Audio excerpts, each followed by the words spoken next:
오늘 창세기 공부, 창세기 11장 바벨탑 심판과 셈의 족보에 대해서 말씀드리겠습니다. 홍수 이후에 이제 타락으로 홍수 심판을 받죠.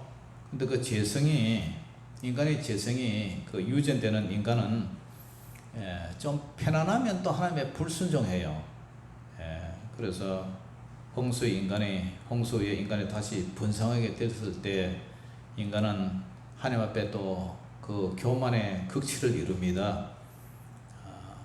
제가 참 우리가 중학교 다니고 고등학교 다니고 대학을 하고 뭐 이렇게 해서 영어를 갖다가 하지만 외국인들 만나면 영어를 잘 못하죠. 왜냐? 영어를 뭐 우리가 매일 쓰는 것도 아니고, 그죠? 가끔 뭐 한 번씩 쓰고, 또 우리 목사님들은 뭐 성경 읽고, 잠깐 뭐 주석 같은 거 보면 이제 영문으로 된 주석 읽고, 그 다음에 또 가끔 영어를 좀 대하는 그런 경우도 좀 많지만, 일반 사람들은 영어를 우리나라에 사니까, 그죠? 외국에 가끔 한 번씩 가면 또 영어 쓰든가. 그러니까 영어를 할 때마다 스트레스 받는 게 엉망이 생겨요. 아이고, 바벨탑만 좀 안 했다면 그때는, 그죠? 말이 전부 한 구음, 입에서 나오는 소리가 전부 한 글자, 같은 말이 그 하나였잖아요. 그러니까 온 세계 사람이 다 말이 똑같으니까, 하나밖에 없으니까 다 통하고. 그런데 이런 일이 일어나니까 언어 때문에 이제 장벽이 생기니까, 우리 이 세계에 언어가 많잖아요. 그래서 참 그때마다 이제 이 창세기 11장의 사건을 제가 생각해 봅니다. 이 사람들은 과거에 구음이 하나요, 입에서 나오는 소리가 하나고 언어가 하나였습니다. 그리고 이들은 자신의 이름을 내세우기 위해서 후세에 남기려는 그 야심, 그 때문에 흩어짐을 면하려는 계획으로 바벨탑을 세워요. 우리 하나님의 입장은 문화명령이라고, 생명하고 번성하고 땅에 충만하라. 우리 예수님도 가라. 그 마태복음 28장 19절 이하에 너희는 가서 모든 족속으로 제자를 삼아 아버지와 아들과 성령의 이름으로 죄를 지고 내가 내게 분부한 모든 것을 가르쳐 지키게 하라. 가라, 흩어지는 미션, 선교사의 사명을 우리에게 주셨어요. 그런데 이 사람들은 어떻게 합니까?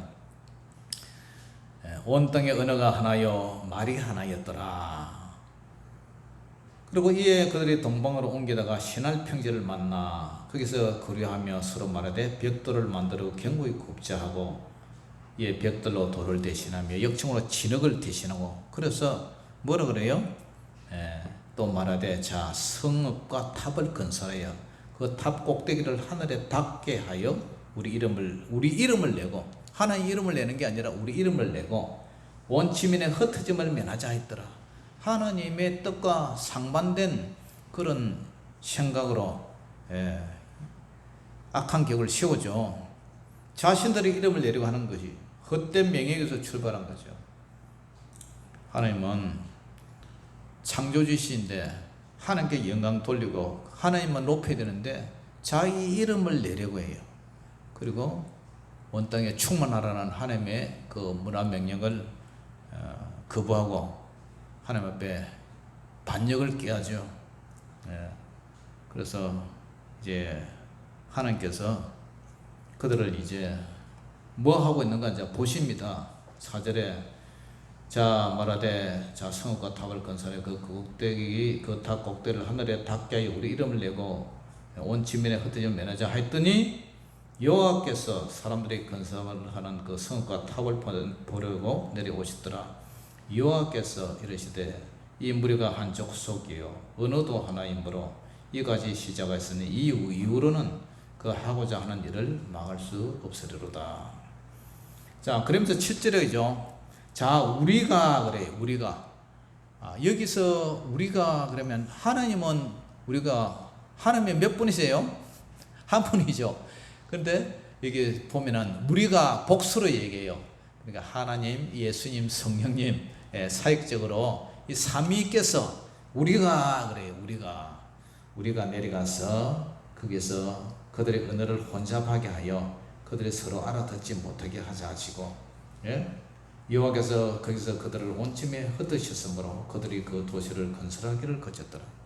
우리 어릴 때 주일학교 다니고 뭐 또 중고등부, 청년부 그런 거 이제 할 때 동화책, 그 성경 동화책에 보면은 여기서 벽돌을 이제 올려주니까 저 벽돌을 받는 사람이 자 받아라 하니까 여기서는 말이 다르니까 알아듣지를 못하고 또 저 사람이 저 위에서 야 벽돌을 왜 빨리 안 주나 하니까 또 말이 또 다르니까 서로 헷갈려가지고 막 이러다가 공사가 망치는 그런 동화책을 읽은 기억이 나는데요. 하여튼 하나님께서 실패했어요. 말이 안 통하니까. 말이 안 통하면 뭐 일을 할 수가 없어요. 여러분, 부부도요 서로 말이 통해야 돼요. 말이 안 통하면 참 답답하죠, 그죠? 서로 소통이 잘 돼야 돼요. 오늘 두 집사님도 서로 마음이 통해서 이렇게 함께 사역하니까 좋네요. 마음 안 통하면 참 힘들어요, 그죠? 혼잡스러우니까. 하여튼 서로 마음이 잘 통하시기를 주의 이름으로 축복합니다. 그래서 그 이 바벨은 저 신할 평지, 저 바벨론 쪽에서 바벨론 지역에 티그리스 강과 유브라데스 강 그 주위에 신할 평지, 그거에서 이제 탑을 세운 거죠. 그래서 바벨탑, 참 인간의 교만, 하나님과 같이, 이사야 14장에도 그러죠. 하나님을 누구보다도 아름답게 창조한 그 천사, 루시퍼 천사라고 그러죠. 루시퍼 천사가 내 이름을 내고 하나님과 겨루어서 비기자 하나님 앞에 대들었어요. 그리고 교만해서 땅에 쫓겨나서 지금 사탄 마귀가 됐죠. 사탄 마귀가 나중에 들어갈 곳은 저 무저갱, 그러니까 밑바닥이 없는 그런 지옥에 이제 떨어지겠죠. 그때까지 우리를 괴롭히고 믿는 자들을 미혹시키고 계속 우리를 도전하죠. 그래서 우리는 영적 싸움 중에서 예수님 앞에 설 때까지 계속 영적으로 싸움을 해야 돼요. 말씀으로 껴있어야 되고, 기도로 이 사탄 마귀의 공정권세 잡은 사탄 마귀를 물리쳐야 되고, 날마다 사탄 마귀는 우리를 죄를 짓게 해서 하나님 앞에 심판받아 지옥 가게 만들어요. 그러니까 우리 자신이 날마다 우리 자신을 보고 회개하고 회개에 합당한 삶을 살 수 있도록 늘 영성으로 깨어서 기도하고, 그런 거룩한 영적 싸움이 있어요. 우리는 또 복음을 전하면 저쪽에 절에서는 자기들이 이제 그 사람들을 또 포교를 해서 절에 가게 만들어죠. 영적 싸움이죠. 계속 이런 악한 사탄 마귀의 영적 싸움, 이런 싸움을 해요. 그렇기 때문에 이 바벨탑 사건을 보면서도 우리가 조금 과거에 우리 집사님 아까도 고백하셨지만 과거에 참 어렵고 힘든 시절, 그것은 이제 하나님의 은혜를 주시고 복을 주셔서 이렇게 이제는 물질의 부유함도 누리고, 또 이렇게 이만큼 이제 살게 됐으니까 또 어려운 교회들을 위해서 이렇게 헌신하고 봉사하고 또 시간 바쳐서 물질 바쳐서 헌신하는 그 모습, 그 사역이 참 아름답습니다. 그 마음 변치 않기를 바랍니다.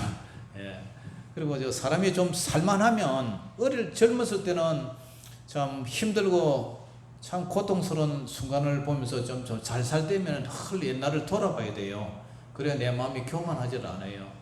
저도 뭐 개척교를 참 많이 했죠. 몇 군데도 세웠죠, 지역마다. 그래서 이 시골 교회까지 왔는데 저의 삶은 그래요. 다른 목사님처럼 뭐 사례비를 받고 상여금을 받고 사택을 제공받고 부유하게 살아온 것이 아니라, 저의 삶은 군대 제대하고 나서 예수님 믿어가지고 저의 삶은 덜 어려운 데만 살았어요. 미자립 교회, 개척교회, 지하교회 월세를 못 내서 맨날 주인한테 쫓겨다니고, 예, 집에 막 앞달리 경매를 당하고 개척교회 하느라고 참 어려운 그런 삶을 살았어요. 그리고 시골에 이어서도 마찬가지. 우리 교회가 뭐 자립이 됩니까? 참 허리띠 졸라매고 물질로도 참 어떻게 이렇게 후원 좀 받아가지고 모아서 이렇게 이제 교회를 유지를 하고 있는데, 그래도 감사한 거는 목사로서 목회자로서 하나님 불러주셨다는 것, 그리고 내가 죽어서 이 다음에 주님 앞에 갔을 때 우리 주님께서 착하고 충성된 종아, 네가 네 사역 안 챙겨오고 영혼을 사랑해서 그래 어려운 교회를 그래도 충성되게 끝까지 지켰다, 이 말씀 한마디만 해주면 그 이상 그 이하도 감사할 게 없죠, 그죠? 우리는 마땅히 그냥 주님 앞에 겸손한 마음으로 오직 해야 할 일을 했을 뿐이다.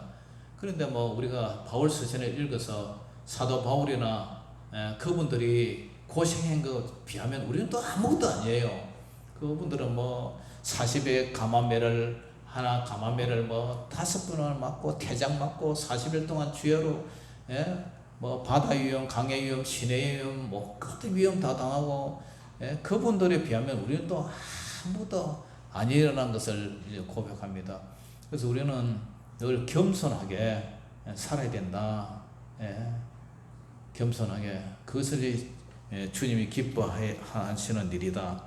그 다음에 또 지금 이제 셈의 족보에 대해서 나오죠. 셈의 족보 10절부터 셈의 족보에 나오는데, 이 노아의 홍수 이후에 셈, 함, 야벳 이 세 아들 중에서 이제 셈의 족보가 나요. 이 셈의 족보를 통해서 이제 어디가 나오냐면 27절에 비로소 데라의 족보까지 연결돼요. 셈의 후손이 바로 이제 데라의 족보 나오면서 누가 나옵니까? 믿음의 조상 아브라함이 이제 나와요. 아브라함 얘기하기 위해서 이제 셈의 족보를 이렇게 쭉 얘기해요. 그래, 셈의 족보는 이러하니라. 셈은 백세 곧 홍수 후 2년에 아르박삭을 낳고 하면서 계속 이렇게 얘기를 하는데, 또 오늘 여기 이제 눈여겨볼 것은 이 족보의 이름이 수명이 점차적으로 감소됨을 볼 수가 있어요. 셈은 그죠? 600년을 살았고, 아르박삭은 465년, 셀라와 에벨은 460년을 살고, 이러면서 계속 이제 나이가 이제 줄어들어요. 그러면서 시편 90편에는 우리 인간의 연수가 70이고 강건하면 80이라도 그 연소의 자랑은 수고 슬픔밖에 없다 그러죠. 계속 나이가 이제 줄어들죠. 그리고 홍수 이후에 이제 그런 얘기가 있죠. 홍수 이후에 이제 하늘에 뭐 오존청이 파괴돼 가지고 인간의 연수가 줄어들었다, 이제 이런 설도 있는데, 어쨌든 타락한 인간을 하나님께서 연수가 자꾸 줄어드는 것을 이렇게 봐요. 그래서 이런 것을 보면서 우리의 시간이 그렇게 이제 많지가 않죠. 저나 여러분들이 이제 근 60대 이상이 이제 다 됐는데, 우리의 시간이 참 얼마 남지를 않아서요. 이 좀 짧은 인생살이 속에 이제 주님 앞에 서야 될 날이 점점 가까워지는데, 우리는 참 시간 관리를 참 잘해야 되겠다.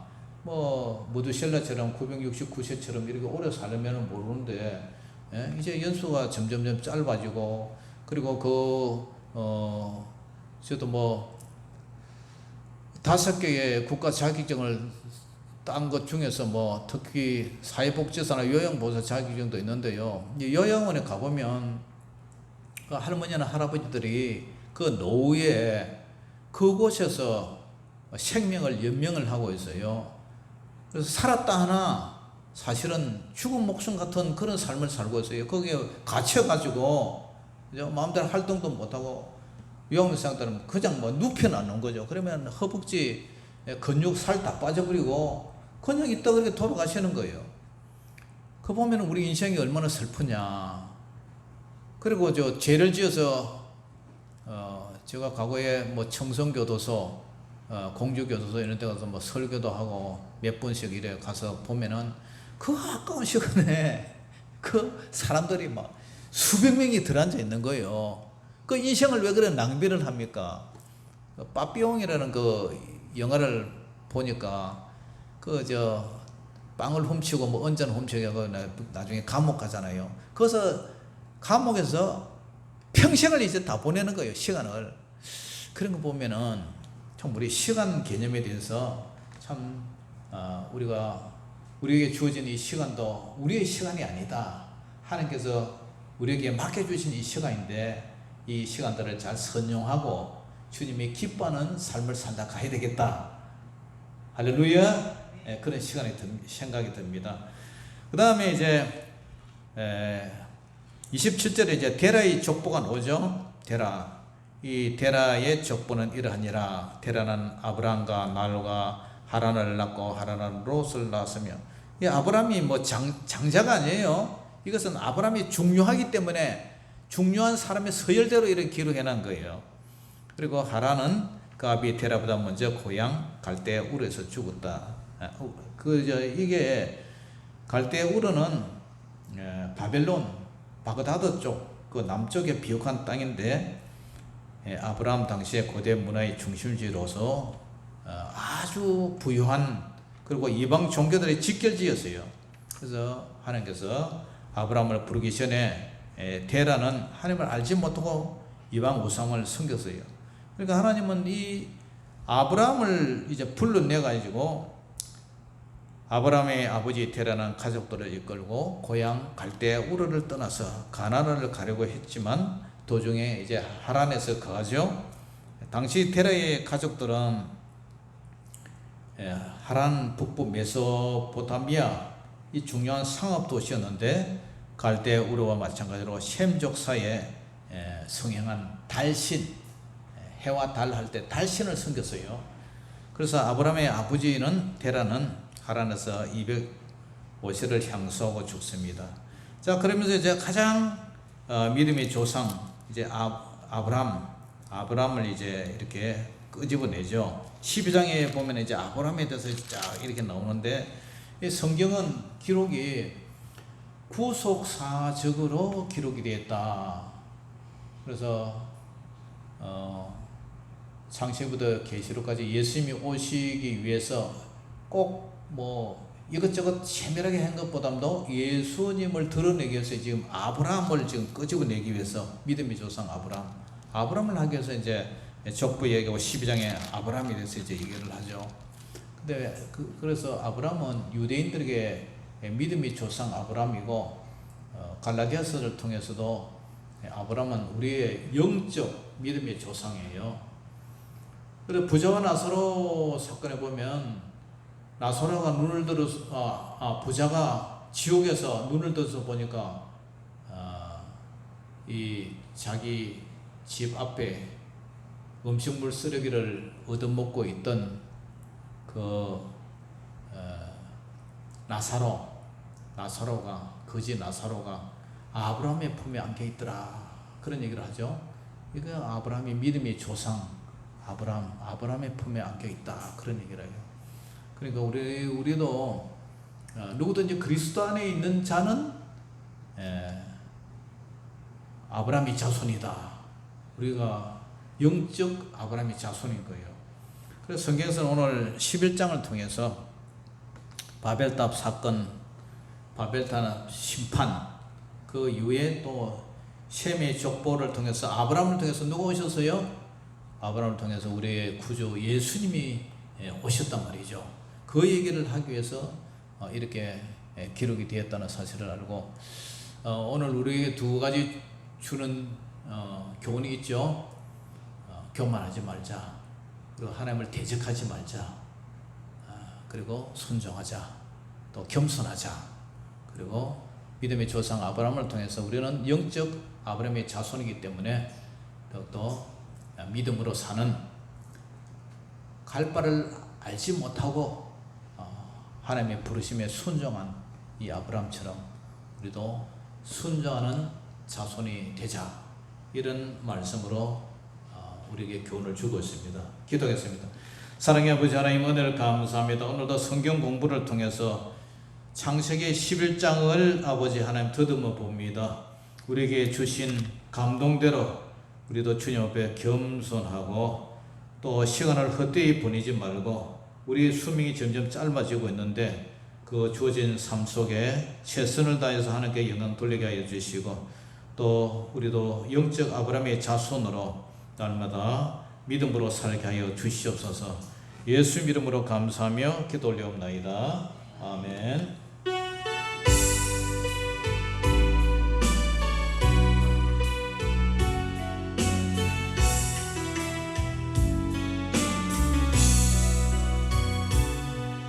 지옥히 작은 자 죄인 중에게서 모익한 날 부르셔서 간절한 기대와 소망 부끄럽지 않게 십자가 정케 하셨네. 어디든지 가리라 주 위에 서라면 나는 전하리 그 십자가 내 몸에 밴 십자가 그 보혈의 향기 온 세상 채울 때까지 살아도 주를 위해 죽어도 주를 위해 사나 죽으나 난 주의 것 십자가의 능력 십자가의 소망 내 안에 주만 사시는 것 난 지극히 작은 자 죄인 중에게서 모익한 날 부르셔서 간절한 기대와 소망 부끄럽지 않게 십자가 정케 하셨네. 내 사랑 주의 십자가.